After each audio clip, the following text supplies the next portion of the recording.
Ya. Assalamualaikum warahmatullahi wabarakatuh. Waalaikumsalam warahmatullahi wabarakatuh. Ya, alhamdulillahirabbil alamin, nahmadu wa nasta'inuhu wa nastaghfiruhu wa na'udzu billahi min sururi anfusina wa min sayyiati a'malina may yahdihillahu fala mudhilla lahu wa may yudlil fala hadiyalah.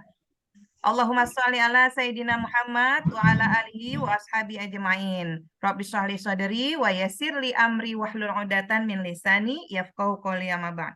Ya, alhamdulillah, barakallahu fikum kepada ibunda-ibunda solihah, kepada akhwati fillah, yang mana pada malam hari yang penuh berkah ini, yang senantiasa Allah berikan nikmat kesehatan, nikmat keimanan, ibu-ibu meluangkan waktu untuk hadir dalam majelis ilmu, yang mana majelis ilmu ini adalah apa, Bu?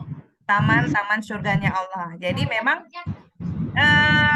kajian kita pada malam hari ini diselenggarakan oleh komunitas dakwah priority. Mungkin ibu-ibu sudah tahu komunitas dakwah priority ini adalah sebuah komunitas dakwah yang sukarela untuk meraih ridhonya Allah, yang mana terkait tentang muamalah, ya, yaitu umat yang terjerat riba, ya, insya Allah ketika mau hijrah, mau lepas dari jeratan riba, insya Allah kita hadir, Bu, membersamai bersama.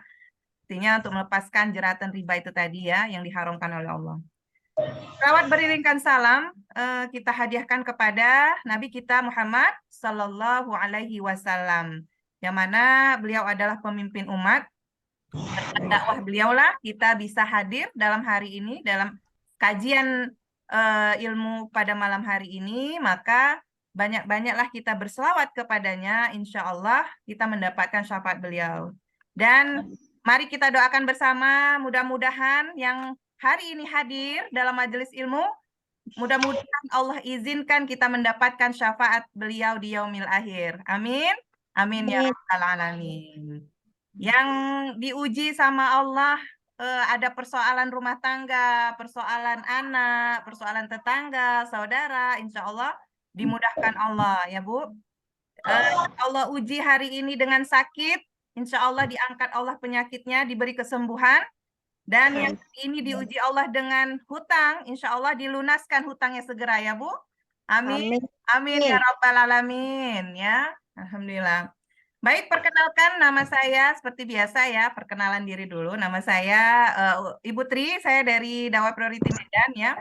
Hari ini, malam hari ini saya membersama ibu-ibu, saya menjadi MC dari nanti insya Allah akan hadir ustazah kita seperti biasa ya, minggu pertama bulan Desember kita mengkaji tentang fikih keluarga yaitu parenting. Nah, insya Allah yang akan dibawakan oleh ustazah kita, Ustazah Sri Cahyo Wahyuni. Beliau adalah seorang founder dari Khairul Ummah Medan. Nah, Khairul Ummah Medan ya. Beliau juga seorang mentor dari parenting ya. Nah, insya Allah kita akan mendapatkan ilmu yang baru lagi. Hari ini temanya terkait tentang sadar kesehatan mental diri, modal melindungi generasi pemimpin masa depan. Ya, alhamdulillah Ustazah sudah hadir ya. Kita sapa dulu Ustazah kita. Assalamualaikum Ustazah.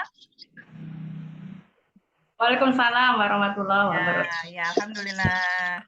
Masya Allah. Seperti biasa Ustazah, sebelum kajian, saya akan memutarkan sebuah video terkait dengan tema pada malam hari ini.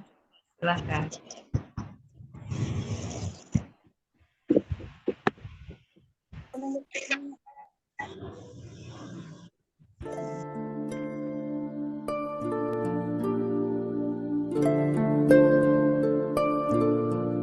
Keluarga merupakan lingkungan pertama bagi manusia untuk memahami makna hidup.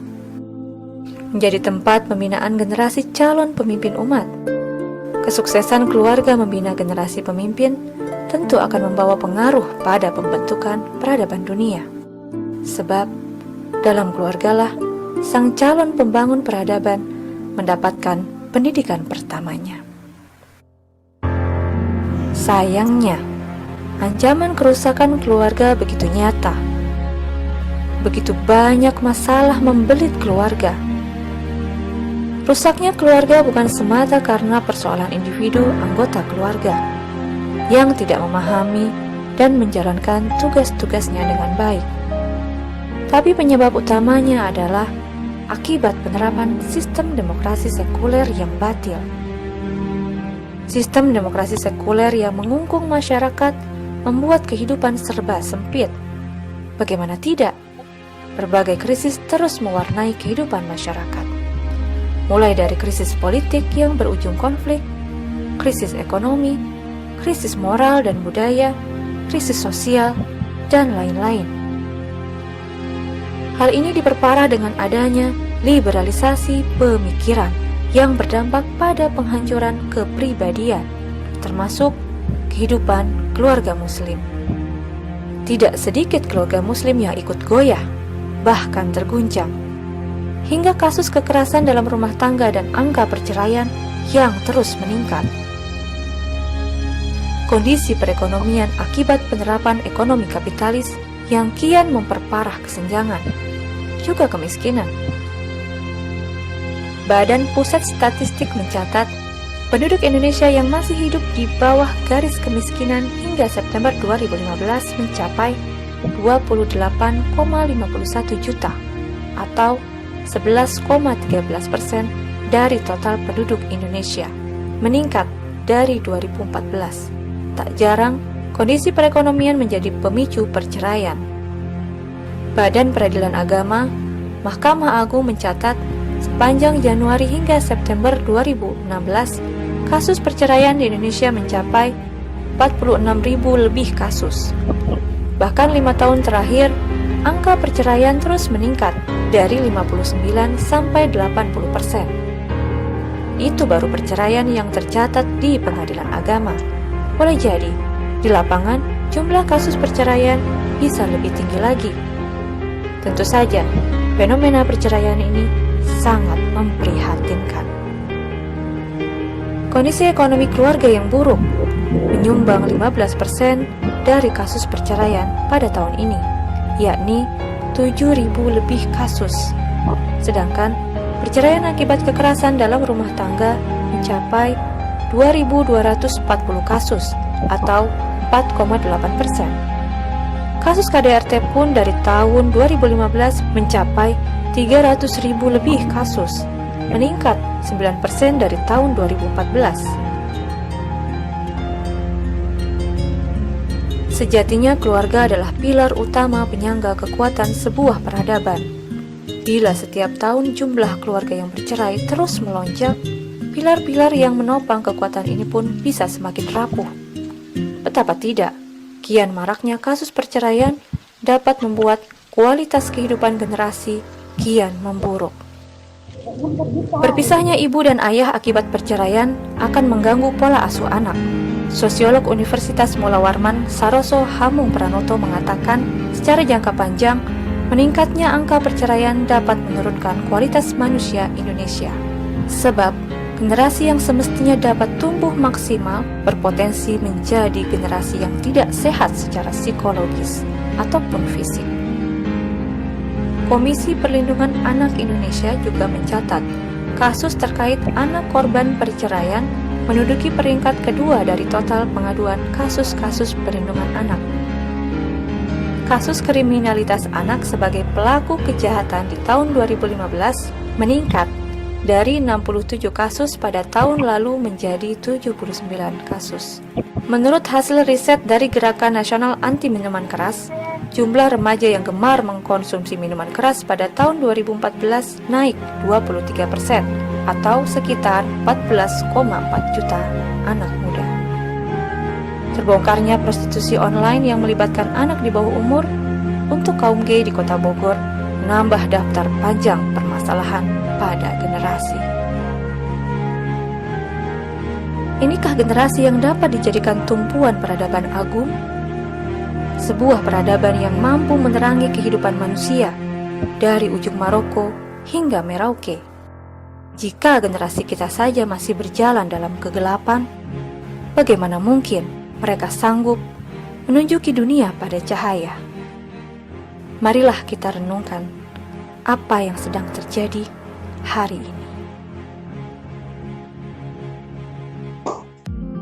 Ya, itu tadi video terkait dengan tema hari ini ya Ustazah ya, mungkin berkaitan ya. Mungkin langsung saja Ustazah, saya persilakan tafadhol masykuran. Ya, bismillahirrahmanirrahim. Assalamualaikum warahmatullahi wabarakatuh.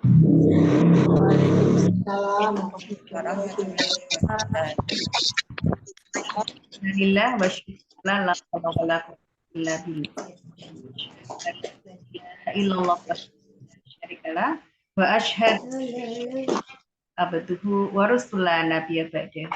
Rabbi shrahli sadri wa yassirli amri wahlul 'uqdatam min lisani yafqahu qawli. Raditu billahi robba warzuqna fahma waj'alna minal muslimin. Amin. Alhamdulillah. Apa kabar para bunda soleha pada malam hari ini? Alhamdulillah, luar biasa. Luar biasa, tetap semangat ya para bunda untuk mengupgrade diri, melayakkan diri menjadi ide orang tua yang terbaik buat anak-anak. Amin. Dan pada malam hari ini sengaja ya, sebenarnya ini adalah temanya berseri, berbicara tentang bagaimana menyelamatkan generasi kita ini menjadi generasi pemimpin umat gitu ya. Nah, di tengah arus pengerusakan yang luar biasa, nah ini tema yang pertama kita angkat adalah ya sadar kesehatan mental diri, modal melindungi generasi pemimpin masa depan. Para bunda, sebagaimana yang pernah kita bahas sebelumnya, Allah Subhanahu wa Ta'ala ketika menciptakan kita, menciptakan anak kita, maka tujuannya adalah dua. Yang pertama, tujuannya menjadi seorang hamba, seorang abid ya, seorang hamba yang solih, solihin, sebagaimana yang Allah firmankan di dalam surat Az-Zariyat ayat 50. Wa ma khalaqtul jinna wal insa illa liya'budun. Dan tidaklah aku menciptakan jin dan manusia, melainkan supaya mereka menyembah. Yang Allah Ta'ala menciptakan kita, menciptakan anak-anak kita tidak lain supaya kita dan anak-anak kita itu menjadi penyembah Allah, menjadi ahlul ibadah, menjadi orang-orang yang taat dengan setaat-taatnya, tunduk dengan setunduk-tunduknya kepada Allah Subhanahu wa Ta'ala. Nah, kemudian yang kedua, Allah menciptakan manusia, menciptakan kita, menciptakan anak kita. Nah, ini tidak lain agar anak-anak kita dan kita itu menjadi khalifah, pemimpin di muka bumi. Nah, ini sebagaimana yang ada di dalam surat Al-Baqarah ayat 30. Jadi ketika Allah ditanya, wa idqala rabbuka lil malaikati inni ja'ilu fil ard khalifah. Dan ingatlah ketika Tuhan berfirman kepada para malaikat, ya, aku hendak menjadikan seorang khalifah di muka bumi. Para bunda, anak-anak kita yang kita lahirkan, ini tidak lain Allah menghendaki mereka-mereka ini untuk kita jadikan para pemimpin, para khalifah, yang mereka taat setaat-taatnya, tunduk setunduk-tunduknya di dalam kehidupan mereka pada saat. Nah, tapi kondisi hari ini, nah ini luar biasa.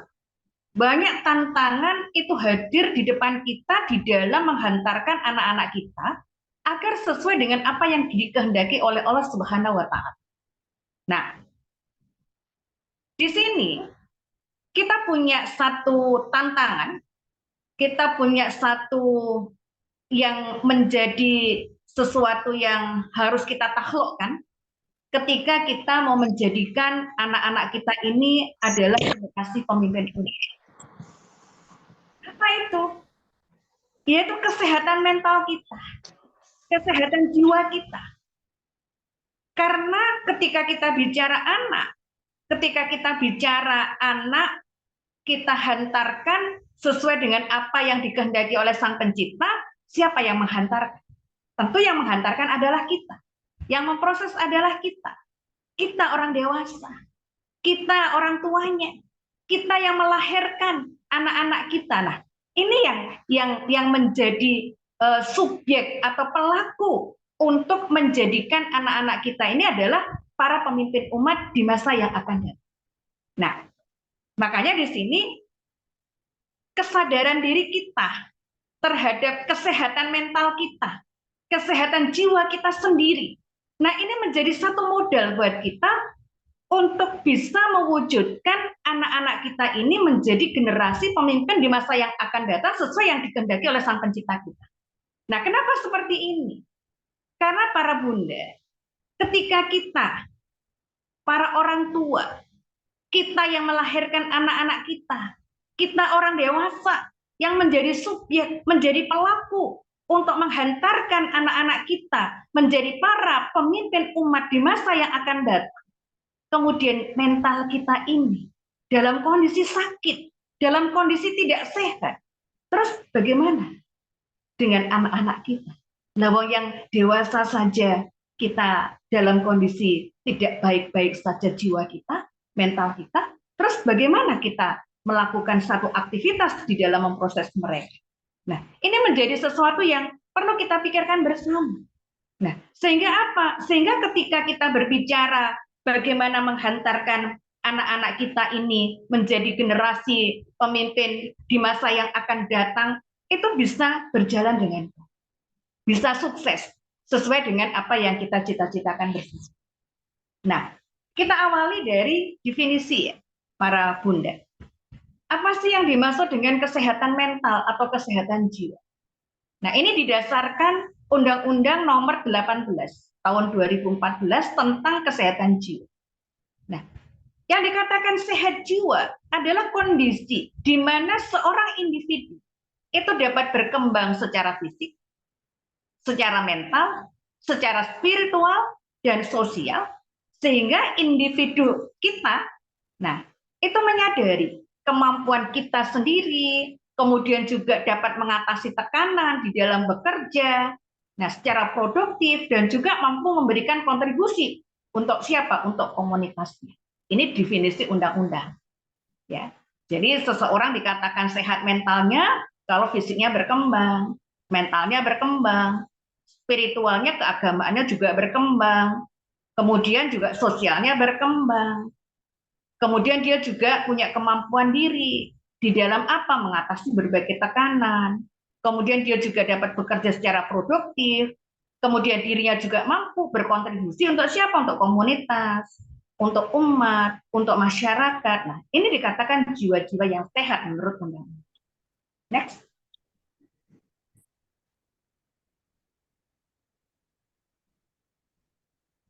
Nah, sementara apa sih yang dikatakan dengan sakit jiwa atau mental illness atau mental disorder gitu kan? Yang dimaksud dengan sakit jiwa, mental disorder atau mental illness. Nah, ini kan kebalikan dengan jiwa yang sehat, mental yang sehat. Jadi yang dikatakan mental illness. Nah, ini juga dikatakan atau bisa disebut juga sebagai gangguan mental atau gangguan jiwa. Yang seperti apa itu? Yaitu kondisi kesehatan yang mempengaruhi pemikiran. Jadi pemikirannya jadi nggak sehat, kemudian perasaannya juga nggak sehat, perilakunya juga nggak sehat, suasana hatinya juga nggak sehat, atau kombinasi di antaranya. Nah, jadi kondisi ini dapat terjadi sesekali atau berlangsung dalam waktu yang lama atau kronis. Itu yang dikatakan mental illness atau mental disorder. Jadi kondisi pemikiran, perasaan, perilaku, suasana hati, atau kombinasi di antara semuanya itu, gitu kan, yang dalam kondisi tidak baik-baik saja. Nah, jadi mental illness atau gangguan mental ini, baik gangguan kepada pemikiran, gangguan kepada perasaan, gangguan kepada perilaku, atau suasana hati, atau kombinasi di antaranya, ini bisa ringan sampai juga parah. Nah, yang akhirnya ini dapat mempengaruhi kemampuan seseorang di dalam menjalani kehidupan sehari-hari. Nah, termasuk di dalam melakukan kegiatan sosial, bekerja, sampai juga menjalani hubungan dengan keluarga. Jadi gangguan ini bisa ringan sampai parah.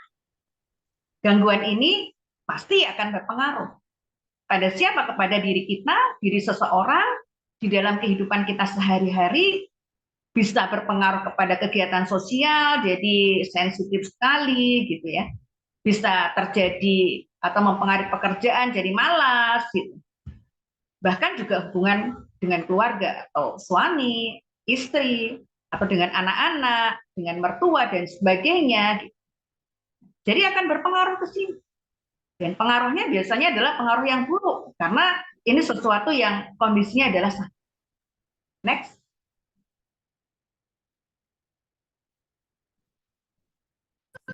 Ini gambaran kondisi hari ini, realitas yang terjadi di hadapan kita. Nah, yang lagi viral ya, kelakuan dua anak SD merayakan anniversary ya. Ini kondisinya, jadi itu nanti bisa para bunda baca ya, bagaimana pernyataan mereka. Jadi merayakan hari jadi mereka yang ke-8. Jadi mereka punya hari jadi dan ini hari jadi yang ke-8 bulan. Jadi setiap bulan itu mereka merayakan hari jadi mereka. Dan ya bikin gemes memang pernyataan mereka. Ini anak SD ya kondisinya.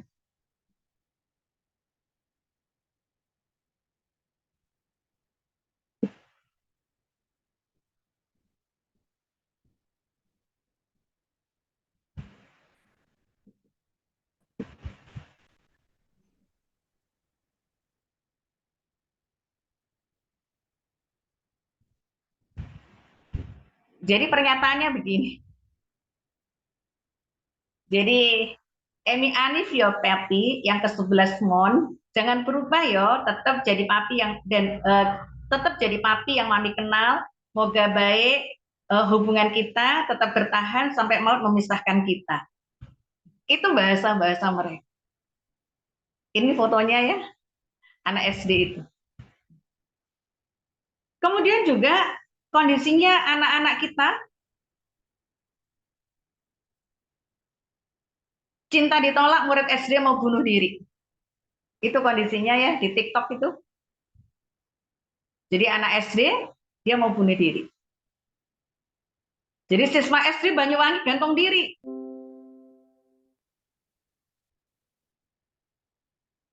Nah, kenapa bisa seperti itu? Nah, ternyata keluarganya bilang korban sering diolok-olok. Nah, ini juga peristiwa yang lain ya, mental yang sakit ya, mental illness-nya anak-anak kita. Belum lagi yang kena smartphone addiction, jadi ada kecanduan smartphone. Nah, ini juga luar biasa. Anak-anak yang kecanduan smartphone itu emosional. Jadi kalau misalkan ditegur, dilarang, itu marah-marah. Nah, itu sudah tanda-tanda ya bahwa diri anak kita ini kondisinya sudah kecanduan smartphone. Atau kita misalkan dalam 5 menit nggak pegang HP gitu kan, gelisah. Nah, itu sebenarnya kita sudah kecanduan smartphone. Belum lagi anak-anak kita perokok, kemudian mereka juga akhirnya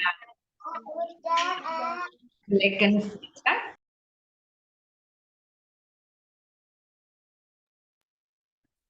Nah, ketika mereka main gitu kan, game gitu kan, bahkan ada yang sampai bunuh diri. Nah, ini kondisi-kondisi ya yang menyelimuti generasi kita ya. Bahkan ini terjadi pada anak-anak usia dini, usia prabalik ya, usia-usia SD gitu kan. Nah, kalau usia SMP dan SMA bagaimana? Ya, itu lebih parah daripada ini. Itu kondisi anak-anak. Next. Nah, kenapa bisa terjadi seperti ini? Karena anak-anak kita hari ini itu kehilangan nilai. Jadi anak-anak kita tumbuh di arus yang seperti yang ada di dalam video tadi, yaitu arus liberalisasi, arus kapitalisasi, kemudian juga arus apa namanya, yang serba bebas ini gitu kan, maka anak-anak kita kehilangan nilai ruhiyah, nilai-nilai agama, nilai-nilai keimanan, nilai-nilai akidah, nilai-nilai berserah diri kepada Allah itu sudah nggak ada lagi di dalam diri anak-anak kita. Makanya menjadi anak-anak yang rapuh. Jadi kalau hari ini banyak yang membahas bahwa generasi Z adalah generasi strawberry, bahkan ada yang mengatakan generasinya adalah generasi kristal itu ya. Ya kan kehilangan sudah tidak punya tolak ukur lagi di dalam menjalani kehidupan ini. Jadi kehilangan nilai-nilai ruhiyah, nilai-nilai agama, nilai-nilai keimanan, nilai-nilai akidah. Nah, ini sudah nggak ada lagi dipegang oleh mereka. Kayak misalkan pacaran sejak dini gitu ya, sampai setiap bulan mereka merayakan hari jadi gitu. Nah, kan sementara di dalam agama yang namanya pacaran kan sesuatu yang diharamkan oleh Allah. Tapi ini tidak ada pegangan mereka. Pegangan agama itu nggak ada. Ya kalau sekedar pacaran saja mungkin hari ini ya cukup banyak. Bahkan lebih daripada itu juga nggak kalah banyaknya anak SD. Jadi anak SD usia 10 tahun, kelas 4 ke atas, itu sudah banyak yang berzina para. Jadi sudah hubungan itu seks bebas gitu. Yang SMP bagaimana ya lebih dari itu kondisinya. Mereka juga telah kehilangan akhlakiyah, nilai-nilai akhlakiyah. Jadi nilai-nilai akhlakiyah itu ya nilai-nilai yang mengandung berbagai hukum-hukum syariah terkait dengan perilaku mereka. Mereka juga kehilangan ini nilai-nilai akhlakiyah. Jadi nilai-nilai yang tertinggi, nilai-nilai yang mulia itu hilang di tengah-tengah mereka. Malu itu sesuatu bagian yang harus mereka pertahankan, ya mereka nggak malu lagi. Nah, itu kondisi anak-anak. Bisa. Kemudian nilai insaniyah. Insaniyah itu kan berarti kan nilai bagaimana kita itu memanusiakan manusia yang lain. Kita bisa menolong orang lain, kita menyelamatkan orang lain. Nah, itu kan nilai-nilai insan. Nah, generasi kita, anak-anak kita itu sudah kehilangan nilai-nilai ini. Sehingga mereka ketika pemulihan, ya mereka nggak peduli. Temennya itu nanti akhirnya sampai jatuh, ya meninggal, sakit, dan seterusnya. Ya mereka nggak peduli. Yang ada di dalam benak mereka ya yang penting mereka happy. Nah, inilah yang terjadi di tengah-tengah kehidupan anak-anak kita. Jadi mereka sudah loss of value. Mereka sudah kehilangan nilai di dalam kehidupan mereka. Makanya menjadi generasi-generasi yang ya mentalnya rusak. Mentalnya sakit. Itu generasi kita. Next. Nah,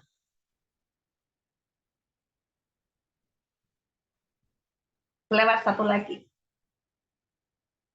Nah, sementara Rasul Shallallahu Alaihi Wasallam itu telah mengingatkan kepada kita bahwasanya anak-anak itu dilahirkan dalam kondisi fitrah. Kullu mauludi yuwalladu, setiap anak yang dilahirkan itu alal fitrati. Itu berdasarkan fitrahnya. Terus kemudian fa abawahu, dan bapak-bapaknya lah yang menjadikan Yahudi dan menjadikan Majusi dan juga menjadikan Nasrani bagi anak-anak mereka. Jadi para bunda, ketika kita bicara anak itu sebagaimana yang disampaikan oleh Rasul Shallallahu Alaihi Wasallam, mereka itu dilahirkan dalam kondisi fitrah. Ketika mereka dilahirkan dalam kondisi fitrah, fitrah anak kita ini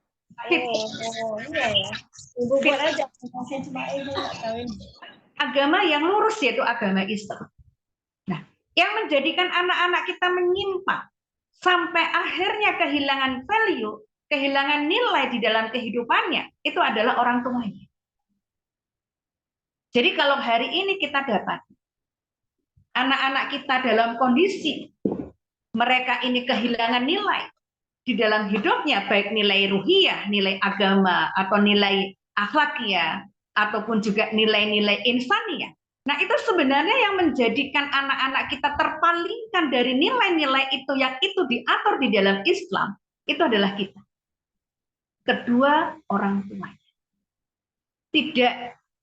Tidak begitu saja anak-anak kita itu ya lahir atau terjadi penyimpangan. Para bunda yang dirahmati oleh Allah. Jadi anak-anak kita ini pertama kali yang dihidupkan di dalam diri anak-anak kita, yaitu indranya, itu adalah pendengar. Jadi anak-anak itu, apakah anak-anak ini selamat atau tidak dari fitrahnya? Itu sebenarnya sudah bisa kita deteksi. Sejak anak kita usia dini. Sejak anak kita sudah bisa bicara.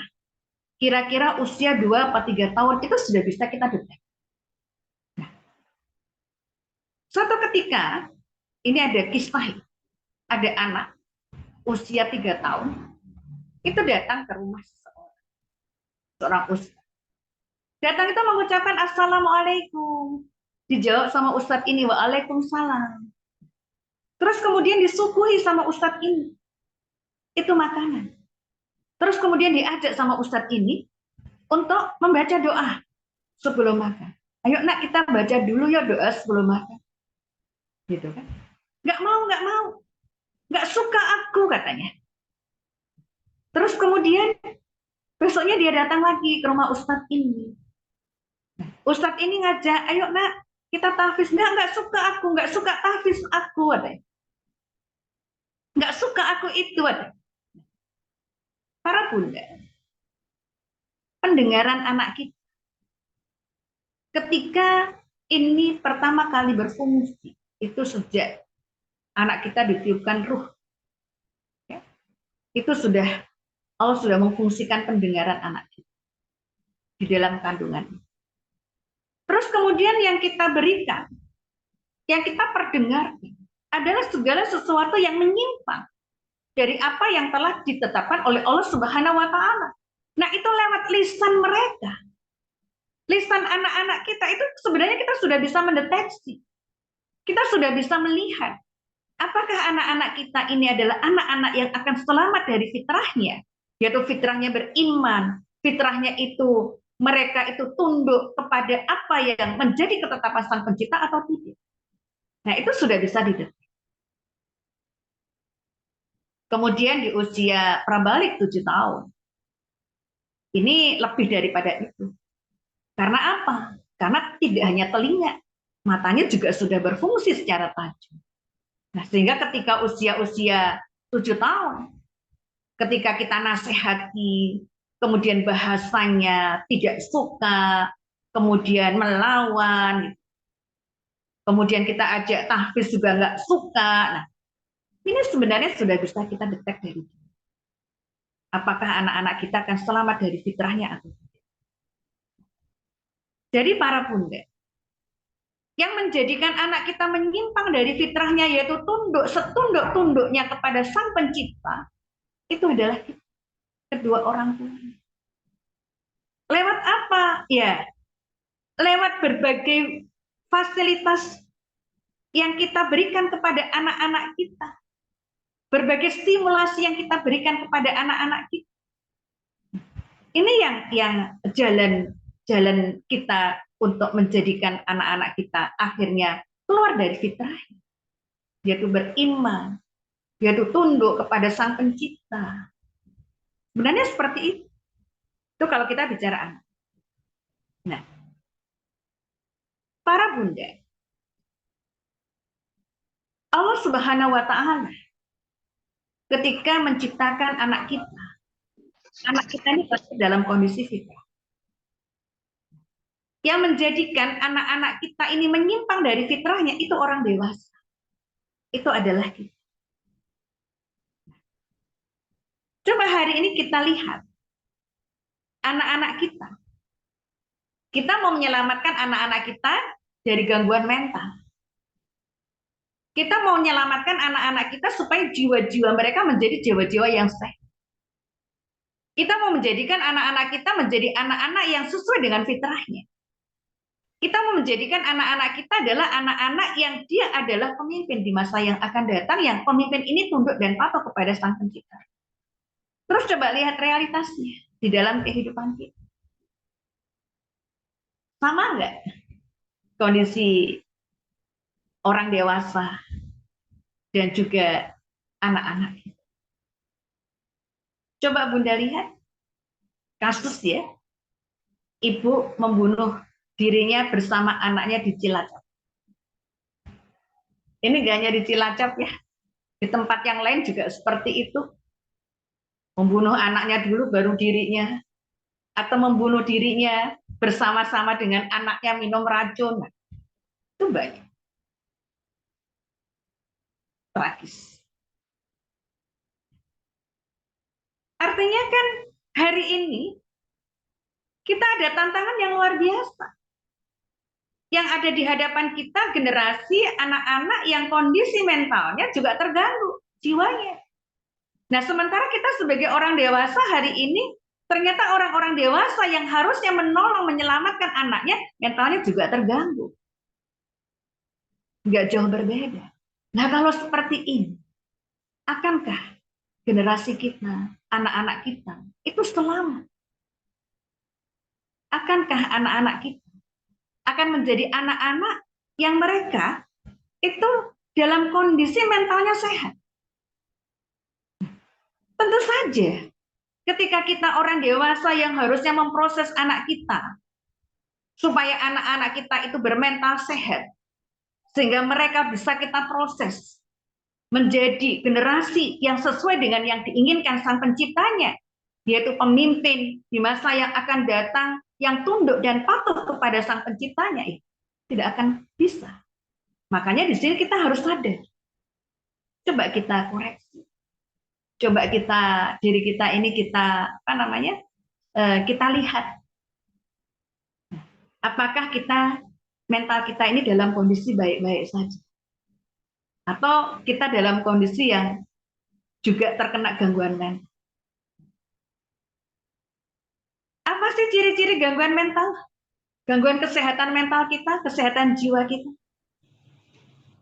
Merasa sedih berkepanjangan. Para bunda baperan nggak? Nah, baper. Kalau temennya baper. Anaknya ketinggalan bapaknya baper. Anaknya nggak bisa memiliki tas sesuai dengan atau seperti temennya baper, sedih berkepanjangan. Atau sedih tanpa sebab. Tiba-tiba sedih aja. Terus mati rasa. Tak peduli dengan lingkungan. Anaknya nangis, biarkan aja. Bahkan ada yang bilang ya, udah biarin aja kalau anaknya nangis gitu. Nanti kan diam sendiri. Jadi mati rasa. Tak peduli dengan lingkungan sekitar. Kemudian merasa lelah. Lelah yang nyata. Pasti bolak-balik, capek Umi. Capek Abi. Gitu. Bolak-balik bilang capek, lelah, dan seterusnya. Tidak berenergi. Kemudian gangguan tidur. Sering marah-marah. Sangat sensitif. Merasa putus asa. Merasa tak berdaya. Nah, ada nggak para bunda? Coba dari awal.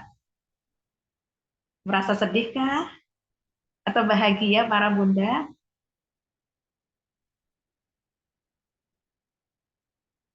Peduli dengan lingkungan? Sering merasa lelah? Tidak bersemangat, tidak berenergi? Malam nggak bisa tidur? Sering marah-marah, sensitif, mudah putus asa, tak berdaya. Nah, yang mana nih? Mudah-mudahan nggak ada ya. Semua baik-baik saja. Nah, ini ciri gangguan jiwa, gangguan mental. Nah, kalau kita seperti inilah kondisinya, gimana coba kita memproses anak kita? Makanya kita harus sadari, sudah sehat belum jiwa kita?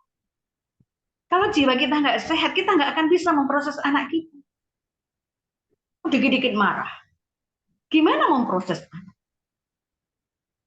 Kemudian merasa lelah, merasa tak berdaya, merasa tak berenergi, merasa sedih berkepanjangan. Nah, gimana kita memproses anak kita? Menjadi anak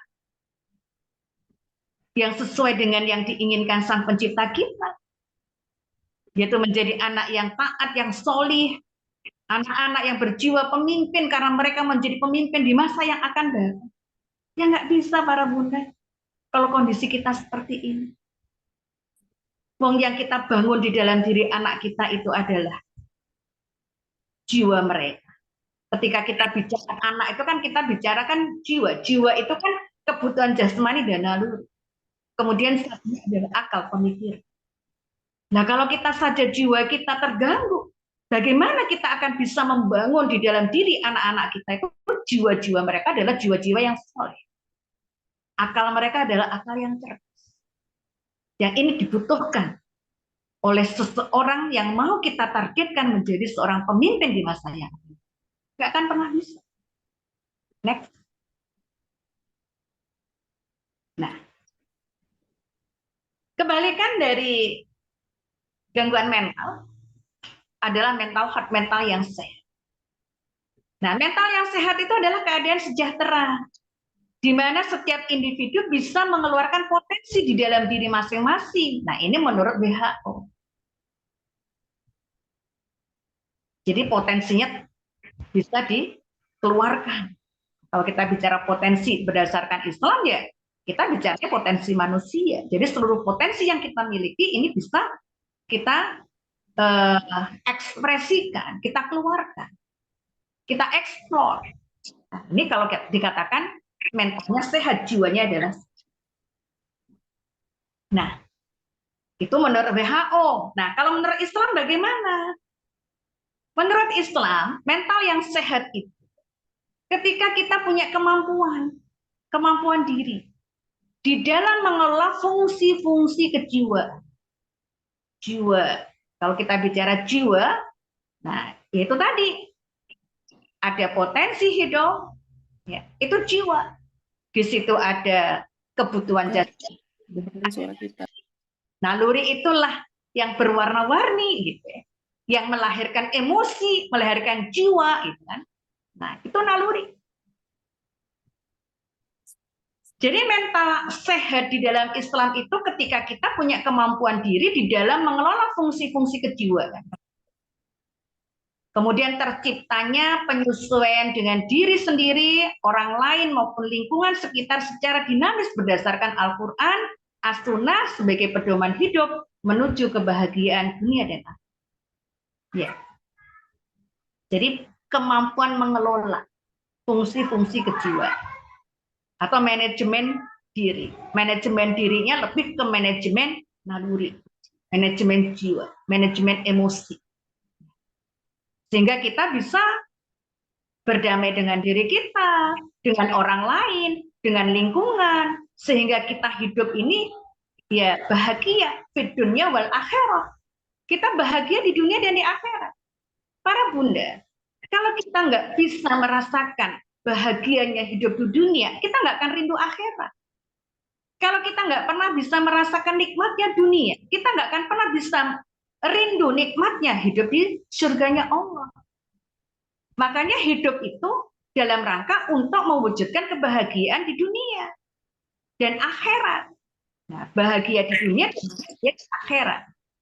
Ini yang dikatakan mental yang sehat di dalam Islam.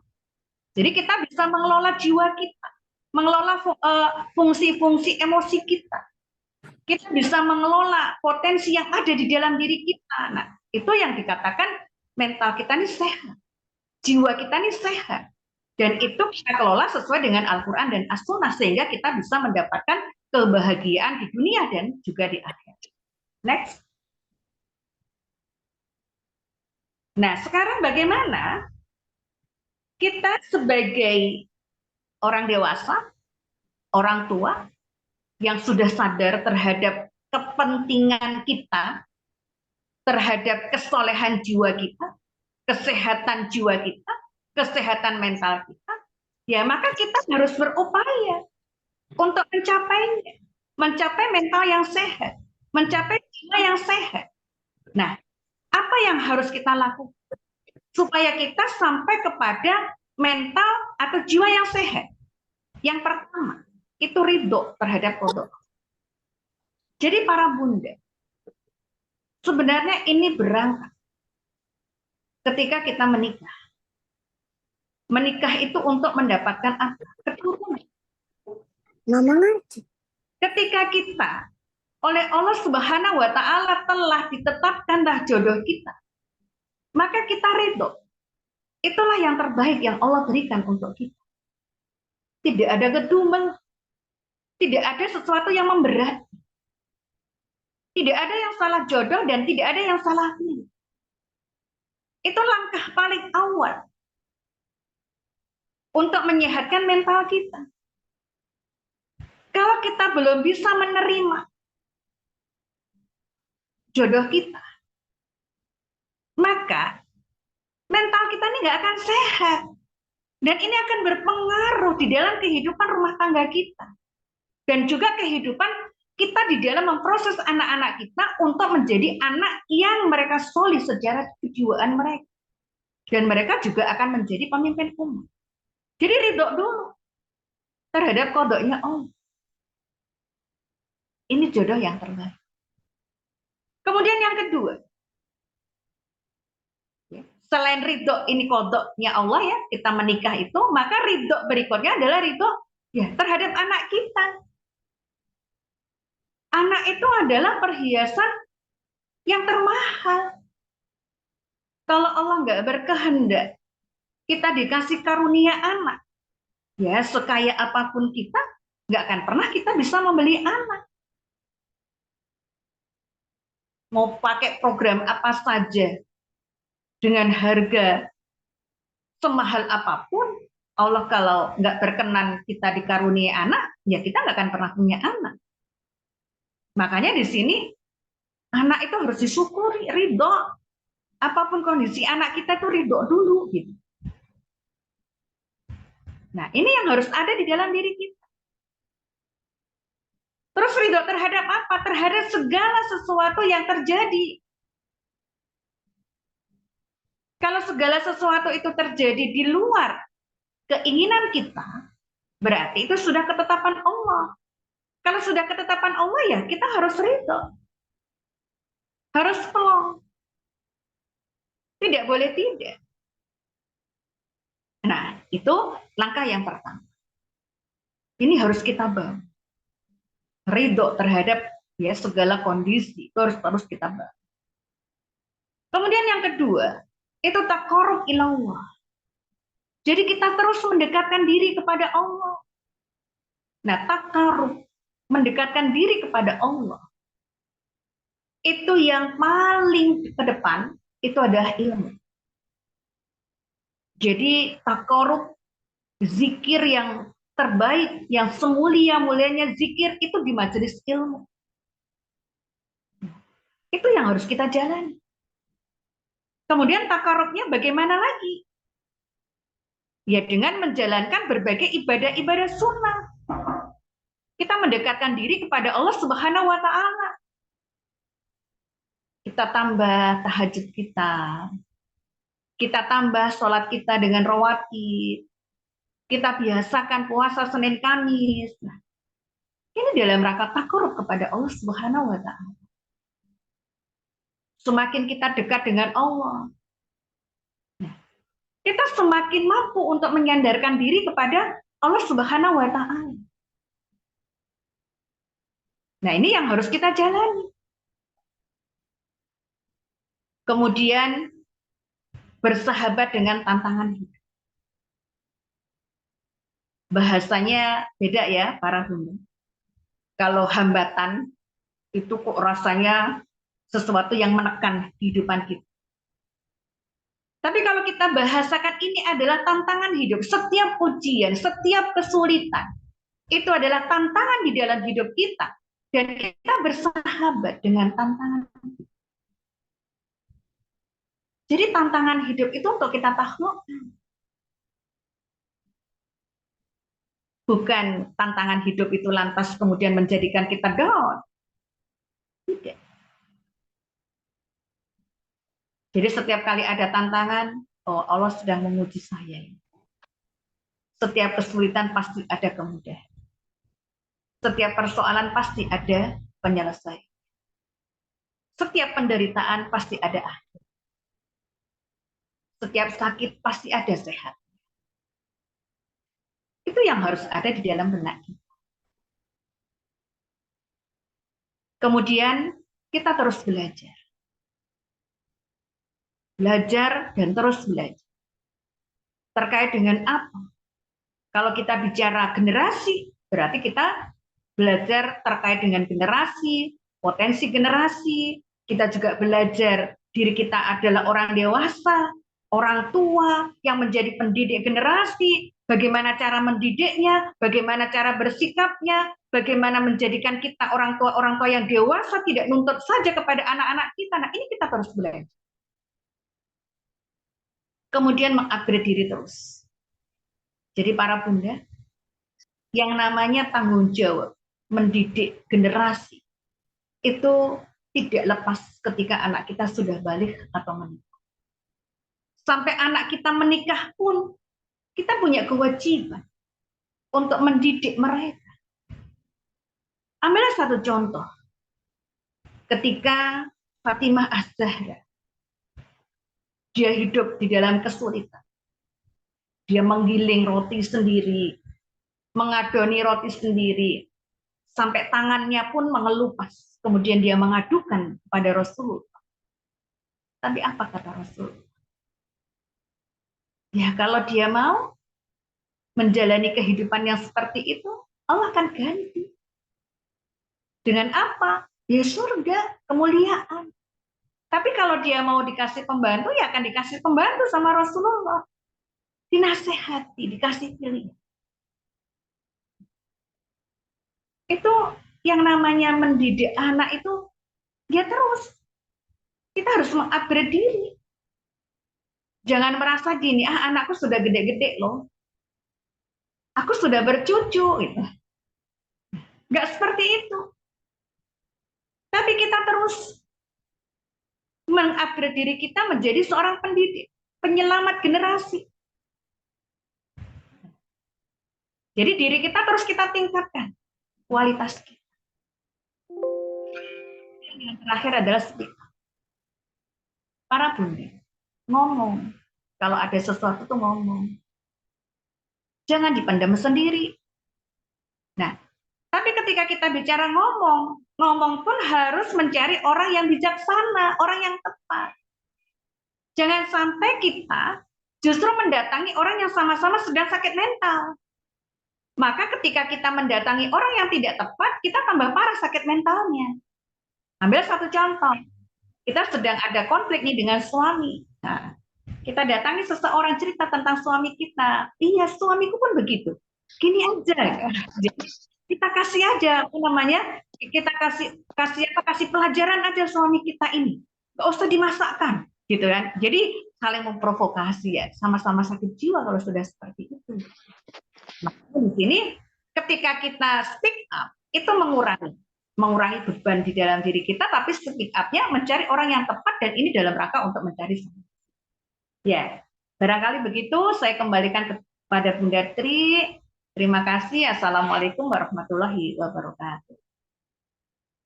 Warahmatullahi wabarakatuh. Waalaikumsalam warahmatullahi wabarakatuh.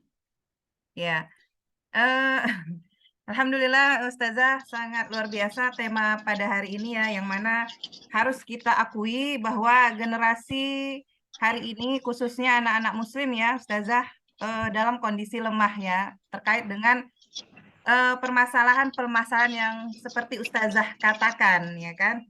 Tetapi Ustazah, saya pernah membaca sebuah buku kutipan dari Ali bin Abi Thalib bahwasanya didiklah anakmu sesuai dengan zamannya karena mereka hidup bukan di zamanmu. Itu maksudnya gimana Ustazah? Mungkin apa namanya di seri-seri aja dulu Ustazah. Ya, ya. Langsung Bun. Ya, tafadhol Ustazah. Jadi setiap generasi itu punya tantangan yang berbeda. Kalau zaman kita dulu tidak ada gadget. Mungkin TV pun belum TV berwarna, tapi hitam putih. Nah, seiring dengan perkembangan zaman, maka TV hitam putih ditinggalkan, diganti dengan TV yang berwarna. TV yang berwarna pakai tabung ditinggalkan, sekarang TV layar datar. Nah, TV layar datar hari ini ditinggalkan, jadilah dengan kotak kecil ini yang ada di depan kita. Nah, jadi yang namanya generasi itu punya tantangan yang berbeda-beda. Ketika generasi itu punya tantangan yang berbeda-beda, maka kemampuan di dalam mendidik generasi itu tentu juga berbeda-beda. Dulu ibu kita sama bapak kita, itulah guru kita selain di sekolah. Nah, tapi hari ini guru anak kita di rumah, gurunya di sekolah, gadget di tangannya. Nah, sehingga apa? Sehingga hari ini kita sebagai orang tua, dengan perkembangan zaman yang luar biasa, perkembangan teknologi yang luar biasa, kemudian juga liberalisasi yang luar biasa, kan? Maka kita memerlukan ilmu yang juga luar biasa supaya kita bisa menaklukkan anak-anak kita, sehingga di zaman yang berbeda anak kita punya kualitas yang sama dengan zaman-zaman sebelumnya, apalagi zamannya para sahabat. Makanya di sini didiklah anak sesuai dengan zamannya. Dan zaman mereka ini berbeda dengan zaman kita, maka kita butuh ilmu yang berbeda di dalam mendidik mereka. Kalau dulu mungkin orang tua kita hanya nyuruh ngaji sore saja cukup, tidak banyak berpetuah di rumah. Nah, kita menjadi orang yang baik. Nah, hari ini perlu orang tua itu banyak bicara. Nah, kalau orang tua nggak banyak bicara, terus yang bicara siapa? Gadget. Kalau yang bicara gadget atau Google, ya anak kita akan bisa ya salah gitu. Jadi akhirnya tidak menjadi anak sesuai dengan apa yang dikehendaki oleh Allah. Justru anak kita menyimpang dari fitrahnya. Makanya di sini didiklah anak. Maksudnya kita ya yang kita butuhkan itu adalah ilmu. Ilmu yang hari ini sedang dihadapi ya, maksudnya anak kita ini sedang menghadapi apa nih tantangannya. Nah, ilmu yang berkaitan dengan tantangan zaman ini yang dibutuhkan untuk bisa mendidik anak kita. Ya gitu Bunda, Bun. Ya, artinya terus mengupgrade diri ya Ustazah ya. Ya, seperti hari ini, pada malam hari ini Ibu-Ibu terus mengupgrade. Jadi setiap minggunya kita dengan tema yang berbeda ya, terus istiqomah dalam kajian ilmu kita. Ya, ini ada pertanyaan ini Ustazah di kolom chat dari Ibu Halimah ya, Mbak Halimah ini dari Medan. Ya, Assalamualaikum Ustazah. Ya, beliau menanyakan gimana cara meyakinkan anak yang merasa tidak disayangi pasca perceraian. Nah, mungkin itu Ustazah dulu ya. Ya, tafadhol Ustazah. Ya, jadi ayah bundanya bercerai. Iya. Iya, Ustazah. Oh.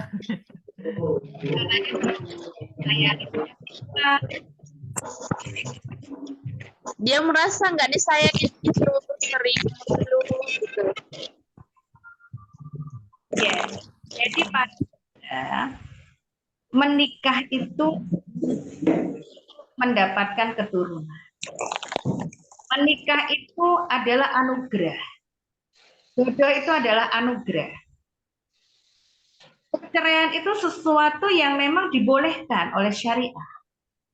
Bahkan itu adalah solusi ketika rumah tangga yang dibangun itu tidak menjadi rumah tangga yang sakinah, mawaddah, warohmah. Nah, tetapi mestinya yang kita upayakan adalah mengevaluasi kenapa rumah tangga yang dibangun tidak sakinah, mawaddah, warohmah. Maka di situ harus ada evaluasi dan perbaikan antara siapa? Suami dan istri. Nah, sehingga tidak terjadi yang namanya perceraian. Karena yang namanya perceraian itu pasti korbannya itu yang paling besar itu adalah anak-anak.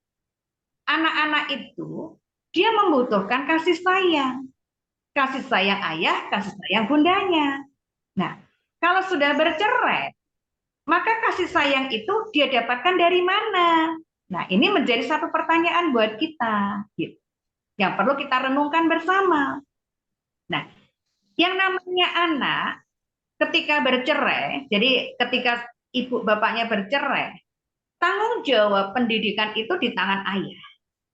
Pelaksana pendidikan itu ibunya. Nah, kalau kita konsentrasi di dalam melahirkan generasi yang berkualitas, maka untuk langkah perceraian kita akan berpikir 1000 kali. Nah, terus bagaimana hari ini ketika sudah terjadi? Yang pertama coba direnungkan kembali. Kalau bisa bersatu, kenapa mesti bercerai? Kalau persoalannya tidak prinsipil, kenapa tidak diselesaikan persoalan itu? Nah, itu yang perlu direnungkan. Kedua, andai kata setelah perenungan tidak bisa gitu ya, oh ternyata memang nggak memungkinkan lagi untuk dipersatukan kembali, berarti yang harus dipikirkan adalah bagaimana anak-anak ini mendapatkan kasih sayang yang utuh. Nah, seorang anak itu ya ketika dia itu ibu bapaknya bercerai, kalau dia sudah mumayyiz, sudah bisa membedakan, dia ditanya dia mau ikut siapa. Nah, kalau ternyata dia ikut sama ibunya, pilihannya, maka kalau di dalam Islam, begitu si ibunya menikah, maka si anak ini menjadi tanggung jawab bapaknya, keluarga bapaknya. Jadi dikembalikan kepada bapaknya. Karena kalau seorang ibu sudah menikah, maka kewajiban dia mengurusin suaminya. Itu kewajiban utama dia. Praktis kalau sudah seperti itu, anak-anak tidak akan tersayangi, terurusin dengan baik. Nah, ini menjadi catatan buat kita semua. Nah, kalau ternyata belum menikah seorang ibu, nah terus apa yang harus dilakukan kepada anaknya? Ya memang harus disayangi, Bu. Di dalam pelayanan itu ada kasih sayang. Nah, jadi sudah seberapa ibu memberikan pelayanan kepada anaknya? Bapak juga harus memberikan pelayanan. Bukan begitu cerai kemudian si bapak tidak punya tanggung jawab. Seorang anak ketika tidak ada peran ayah, peran bapak di dalam kehidupannya, maka dia akan kehilangan hudan, dia akan kehilangan petunjuk. Maka anak-anak bapaknya tidak proses tumbuh dan kembangnya, maka kecenderungan untuk menjadi anak-anak yang tidak taat kepada syariah, anak-anak yang dia keluar dari fitrahnya, yaitu dia menjadi anak-anak yang nakal, itu sangat tinggi sekali, Bun.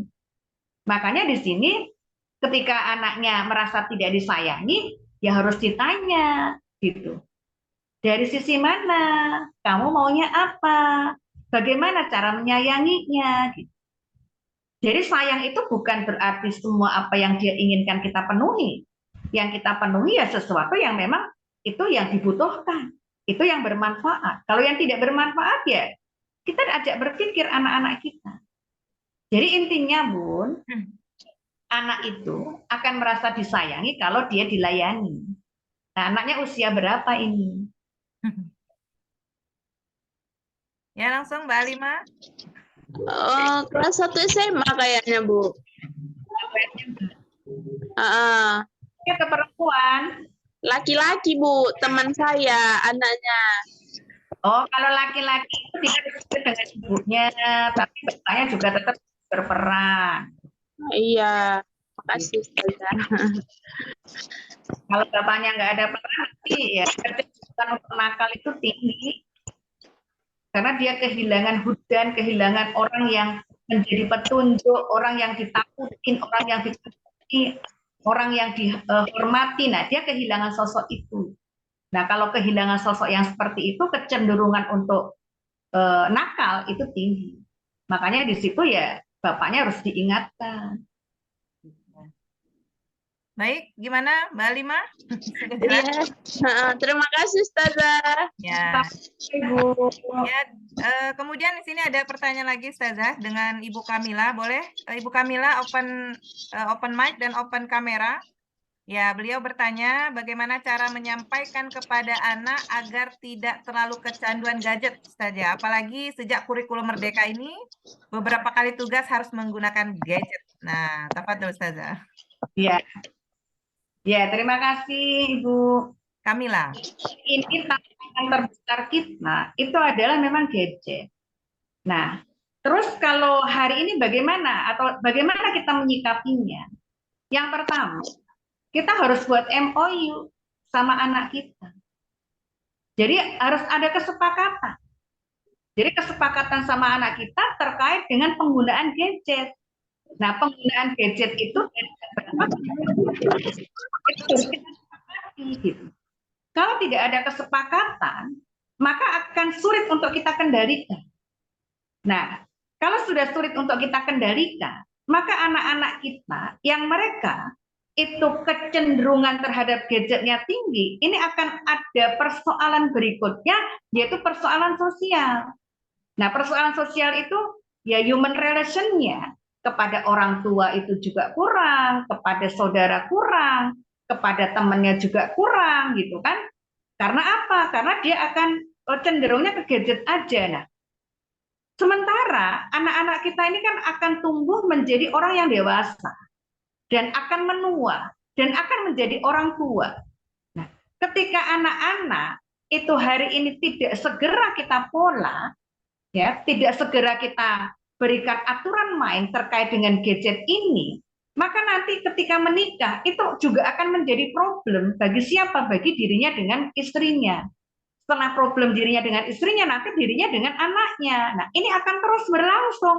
Nah, kalau seperti ini kita akan musnah dong generasi kita.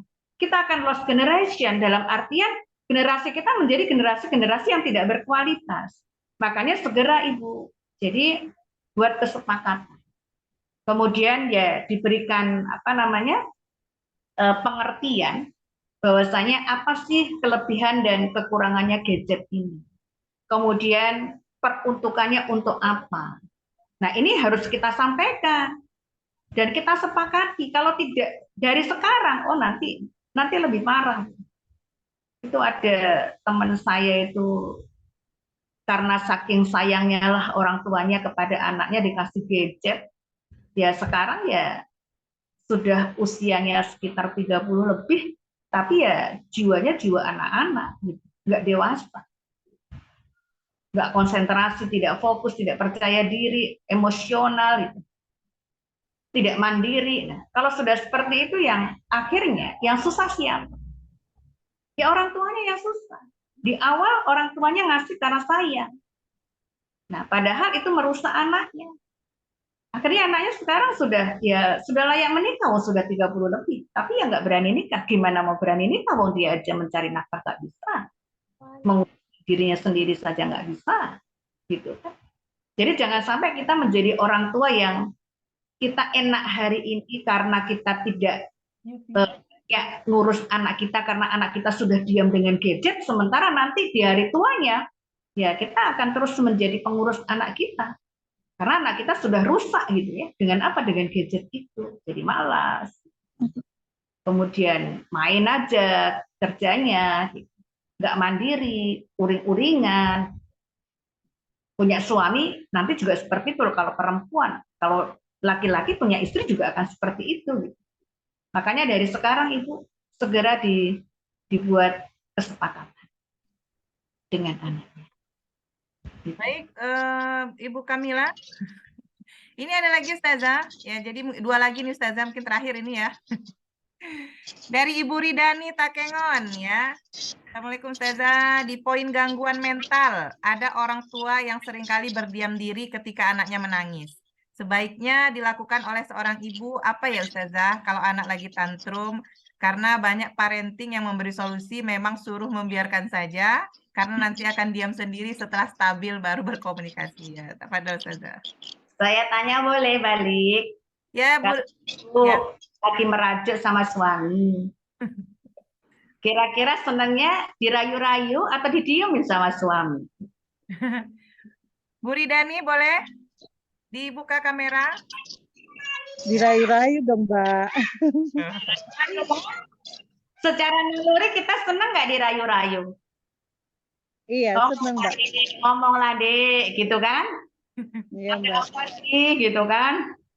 Abang salah Mbak. apa sih, gitu. Atau didiemin aja, dicuekin. Yang mana? Dirayu-rayu dong, Mbak. Dideketin gitu ya. Nah, Peduli lah begitu ya, Mbak. jadi anak kita ini manusia kecil. Anak yang tantrum itu adalah anak yang kurang kasih sayang. Anak yang kurang sentuhan. Makanya dia suka tantrum. Jadi sebenarnya tantrumnya dia itu sebenarnya teriakan bahwa aku tuh butuh dipeluk loh. Aku tuh butuh disayangi loh. Aku tuh butuh dicintai loh gitu. Sebenarnya yang diinginkan anak kita itu gitu. Nah, ya sama dengan kita. Kalau kita lagi jengkel sama suami kemudian dia malah cuek-cuek saja merasa tidak ada sesuatu yang perlu diselesaikan, kita kan semakin gondok. Nah, anak kita juga begitu. Jadi anak yang tantrum itu adalah anak-anak yang kurang kasih sayang, anak-anak yang kurang sentuhan, anak-anak yang kurang pelukan. Itu dia sering tantrum. Kita aja para bunda, para istri, kalau kurang sentuhan, kurang pelukan suami, uring-uringan nggak? Ngaku. Uring-uringan. Uring-uringan. Ya, Ringan lah Ustazah. kurang sentuh, kurang dipeluk, ya kan? Pasti uring-uringan. Gitu. Kenapa? Karena naluri disayanginya tak terpuaskan. Nah, dia merasa dicuekin sama suaminya. Nah, terus apa bedanya kita dengan anak kita? Makanya anak itu ketika dia menangis, dia sedang membutuhkan kita. Dia dipeluk saja. Kalau dipeluk dia pukul-pukul kita dengan kuat, dia peluk saja dengan kuat. Karena memang itu yang mereka butuhkan. Bukan yang lain gitu. Ya kalau semakin kita cuekin, semakin keras hatinya, jiwanya gitu. Nah setelah mereka kita peluk, kita sayang-sayang, tenang, ya kita komunikasi sama dia, bukan dibiarkan. Ya kalau dibiarkan ya semakin keras jiwanya gitu. Itu anak-anak ya sama dengan kita. Coba kalau kita lagi merajuk, disentuh kepala kita sama suami kita atau pundak kita, adem nggak?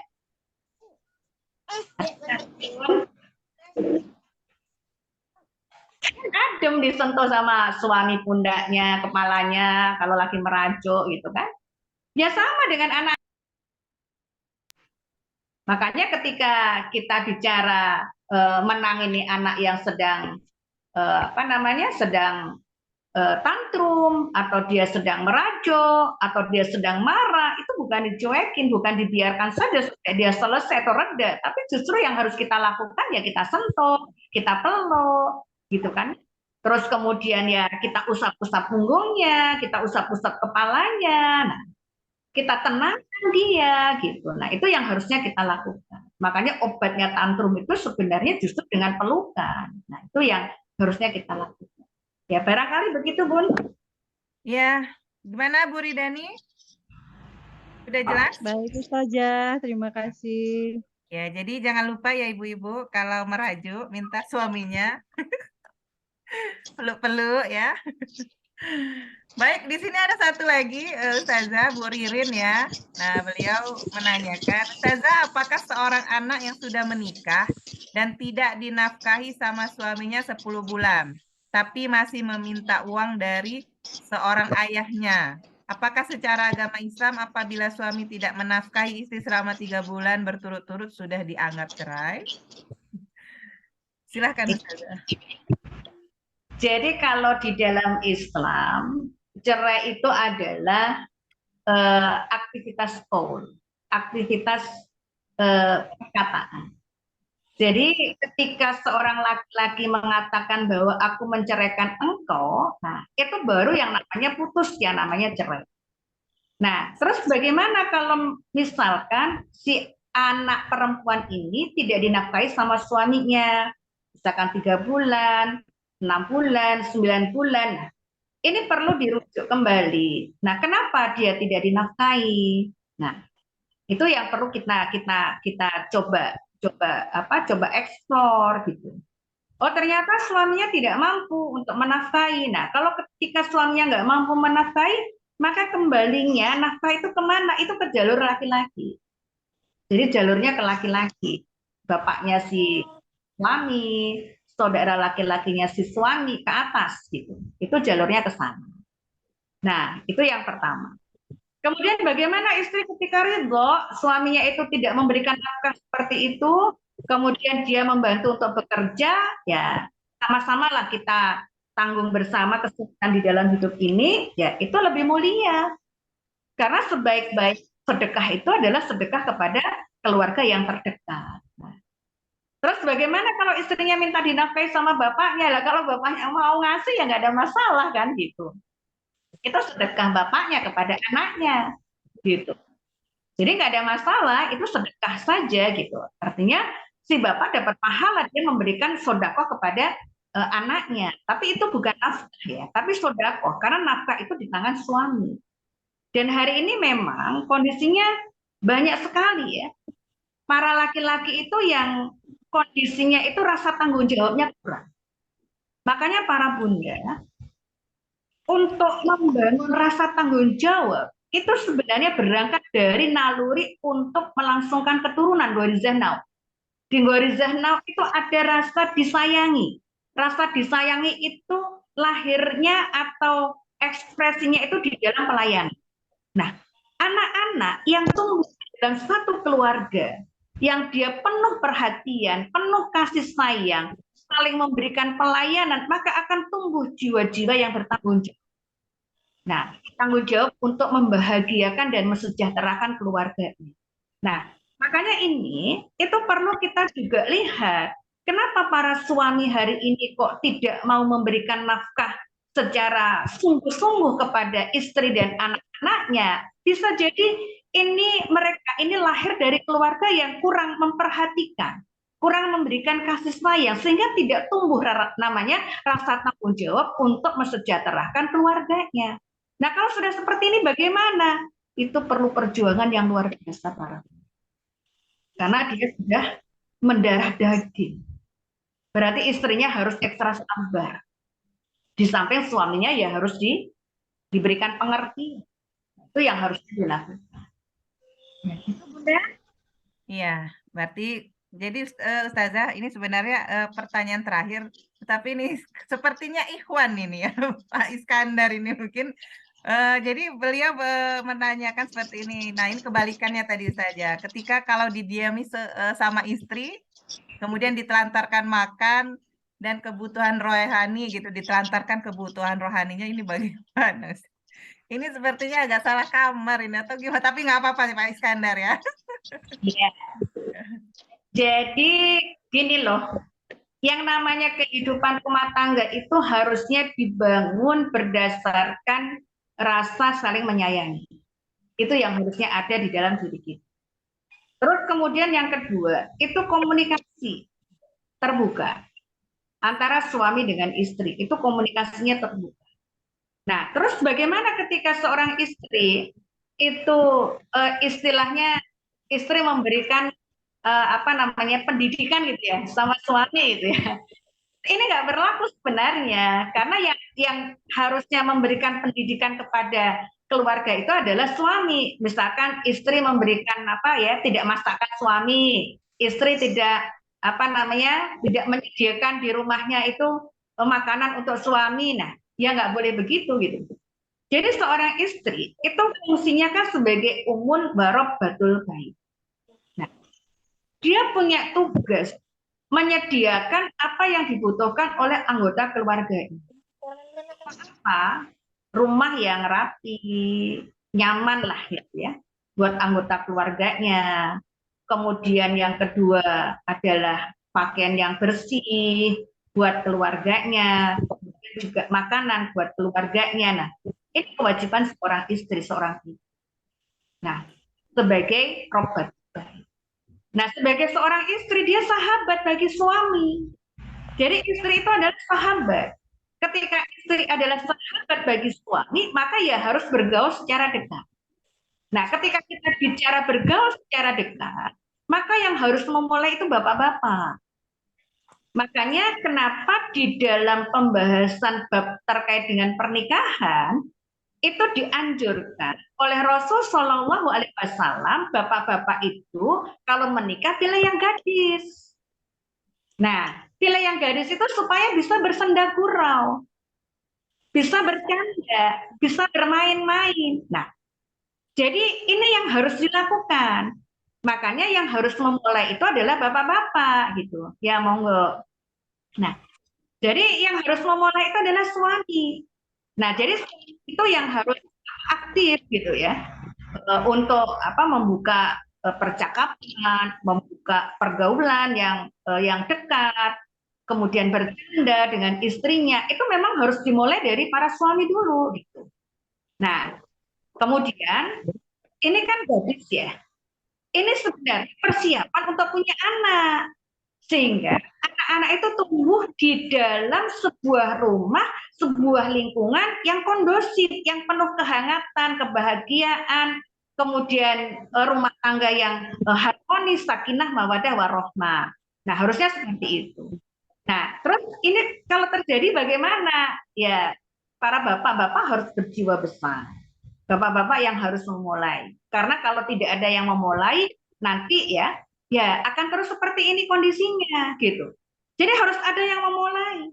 Kita dikaruniai oleh Allah itu jodoh. Tidak yang hidup hari ini ya itu dikasih jodoh oleh Allah. Nah, kita sudah dikasih jodoh. Nah, jodoh itu dirawat. Makanya kenapa di dalam surat Ar-Rum ayat 21 itu ketika Allah itu memberikan jodoh kepada kita, itu Allah pakai kata khalaqakum ya. Dan Allah telah menciptakan bagi kalian azwaja, istri-istri dari diri-diri kalian. Jadi ketika pakai khalaqo itu tidak ada peran kita. Jadi ketetapan Allah yang namanya jodoh itu. Tapi ketika bicara sakinah ya mawadah warohmah, waja'alna bainahum mawadah warohmah, Allah pakai kata waja'alna. Waja'alna itu berarti ada peran kita untuk menjadikan keluarga kita sakinah, yaitu apa? Mawadah warohmah, penuh cinta dan kasih sayang. Makanya di sini ada action, Pak. Jadi harus ada action dari bapak-bapak, harus ada amal untuk menstimulasi supaya tumbuh rasa cinta, tumbuh rasa kasih sayang, dengan cara apa? Dengan berbahasa yang baik, dengan saling memberikan hadiah, dengan saling melayani, dengan saling memberi. Nah, itu yang dengan perhatian, nah, itu yang harus dilakukan. Jadi harus action dulu, Pak. Bismillah, insya Allah bisa. Ya. Allah dengan apa yang kita niatkan. Ya. Baik, bagi Pak Iskandar mungkin boleh nanti istri Bapak bisa masuk ke grup khusus muslimah ya bersama kami. Jadi setiap minggunya kita ada kajian, jadi bisa mengupgrade diri juga. Ya kepada Ustazah Syukran Jazakillah Khair, mungkin ini sudah berakhir kajian kita ya Ustazah. Mungkin ada closing statement Ustazah dari Ustazah. Iya. Jadi para bunda, kita ini orang dewasa. Kita adalah pelaku pendidikan anak-anak kita. Kita adalah pelaku yang akan menyelamatkan anak-anak kita. Kita pelaku yang akan menghantarkan anak-anak kita menjadi anak-anak yang punya jiwa kepemimpinan, yang akan menjadi pemimpin di masa yang akan datang. Maka kita harus menyadari bahwa kita itu membutuhkan di dalam diri kita ini jiwa-jiwa yang solih, yang sehat, akal yang cerdas. Kalau ini kita punya, maka insya Allah anak-anak kita ini akan selamat. Tapi kalau kita sakit jiwa kita, akal kita juga begitu, maka apa yang akan terjadi sama anak-anak kita? Kebinasaan. Maka mulai hari ini, ayo kita sehatkan mental kita. Kita solehkan jiwa kita. Kita cerdaskan akal kita. Kita harus berlomba hari ini. Jangan sampai nanti kita sudah menua, anak-anak kita juga sudah menua, baru kita menyadari. Nah, ini sudah sesuatu yang tidak berguna lagi. Barangkali gitu, mohon maaf. Assalamualaikum warahmatullahi wabarakatuh. Waalaikumsalam warahmatullahi wabarakatuh. Ya. Waalaikumsalam warahmatullahi Jadi nanti mungkin bisa di-sharing atau bisa dipublikasikan Ustazah, nanti kalau ada kegiatan parenting di sekolah Khairul Ummah, boleh di-sharing di grup kita Ustazah. Jadi kemungkinan nanti ibu-ibu yang ada di Sumut ya, atau di Medan, Tebing Tinggi atau sekitarnya bisa datang. Atau di Tebing Tinggi juga ini ya Ustazah ya, buat acara ya, parenting ya. Boleh di-share di grup kita Ustazah. Ya. Baik, kita akhiri saja kajian kita ini dengan hamdalah, syukran jazakillah khair kepada semua para ummahat yang telah meluangkan waktu ya untuk kita bersama mengkaji Islam istiqomah ya ibu-ibu. Ya, insya Allah minggu depan ya Jumat depan itu kita akan membahas tentang fikih wanita ya, masih berhubungan dengan fikih haid. Kemarin masih bersambung ya dengan Ustazah Hulan dari Binjai. Mungkin itu saja Ustazah. Sekali lagi syukran jazakillah khair ya. Mungkin hanya balasan dari Allah ya. Mungkin ini menjadi amal jariah buat Ustazah dan keluarga. Semoga semua segala urusan Ustazah dimudahkan dunia dan akhirat. Baik, juga seperti itu. Saya akhiri dengan istighfar 3 kali dan doa kafaratul majelis. Astagfirullahaladzim, astagfirullahaladzim, subhanakallahumma wa bihamdika asyhadu an la ilaha illa anta astaghfiruka wa atubu ilaik. Walhamdulillahirabbil alamin. Kepada ibu-ibu saya akhiri dengan wassalamualaikum warahmatullahi wabarakatuh. Ila liqa ma'assalamah. Waalaikumsalam. Syukran Ustazah. Bismillahirrahmanirrahim. Terima kasih.